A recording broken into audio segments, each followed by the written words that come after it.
Les cicatrices montrent où l'amour a laissé son empreinte. Assise dans un café baigné de lumière, Sofia regarde ses mains enveloppées autour d'une tasse de thé chaud. Chaque ride de ses doigts, chaque fine cicatrice lui rappelle une époque différente de sa vie. Son regard s'attarde sur une femme plus jeune, seule à une table voisine, les épaules affaissées sous le poids de ce que Sofia devine être un cœur brisé. Avec un sourire doux et une voix pleine de calme, Sofia se tourne vers elle. « Tu sais, ces blessures que tu ressens maintenant, elles deviendront un jour les cartes qui racontent ton histoire. » La jeune femme relève les yeux, intriguée.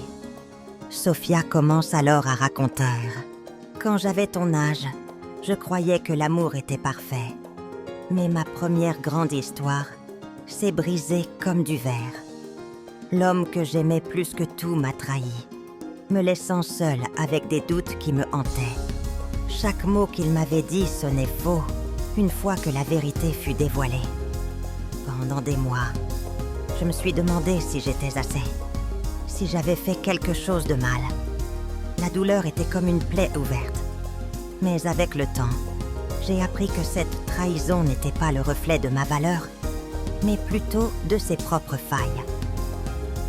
J'ai réalisé que je pouvais me reconstruire, non pas en oubliant, mais en acceptant que cette blessure faisait partie de moi. » Sofia touche doucement son cœur, comme pour souligner l'endroit où cette douleur s'était jadis installée. Des années plus tard, j'ai rencontré un autre homme. Il était doux, attentionné, et m'a appris à croire de nouveau en l'amour. Mais la vie peut être cruelle.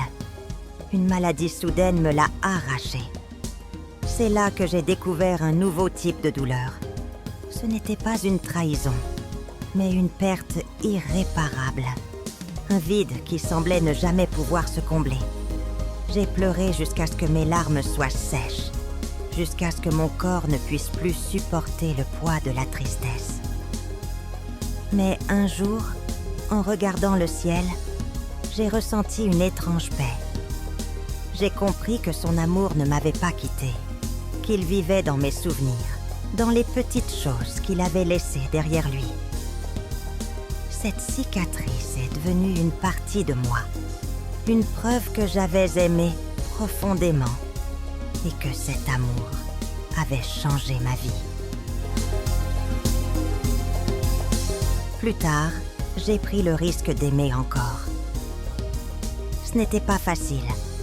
Les peurs, les doutes, les souvenirs des anciennes blessures refaisaient surface. Mais j'ai rencontré quelqu'un qui m'a montré que mes cicatrices n'étaient pas des faiblesses. Il disait souvent, « Les fissures laissent passer la lumière », et il avait raison.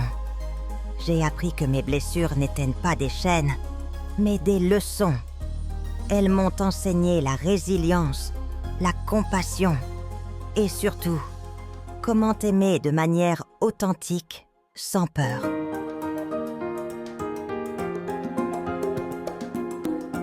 Sofia termine son récit, le regard ancré dans celui de la jeune femme. Les cicatrices que tu portes, qu'elles soient sur ton cœur ou ailleurs, sont les marques de ta capacité à aimer. Chaque fois que la vie t'a blessée, elle t'a aussi rendue plus forte, plus sage. Ces marques racontent une histoire, et cette histoire est la preuve que l'amour a laissé son empreinte. La jeune femme esquisse un sourire timide, comme si un poids venait de s'alléger.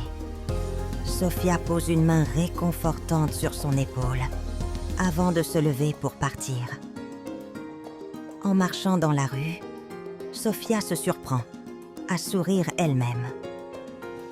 Sous son manteau, ses propres cicatrices invisibles continuent de raconter l'histoire d'une vie où l'amour, malgré tout, a toujours triomphé.